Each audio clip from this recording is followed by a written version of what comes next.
Ya ora apa-apa. Lah nek dalang pancene kudu gendeng. Kok kudu gendeng? Soale nek ra gendeng ya anyep.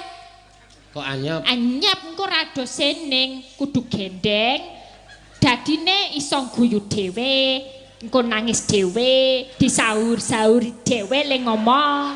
Lah kuwi kan gendeng. Nek ora tak ewangi gendeng ngene iki kowe ora mangan. Ya bener.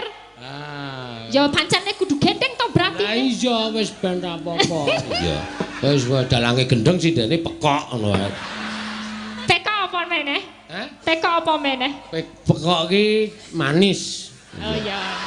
Elisa pekok banget pancen. Wis ben nengke wae gawe bingung sisan wae. Iya, aku ya wis mumet kok ndak. Ya. Kula pekok nggih, Pak nggih. Pekok banget nggih. Seneng aku. Wah, seneng.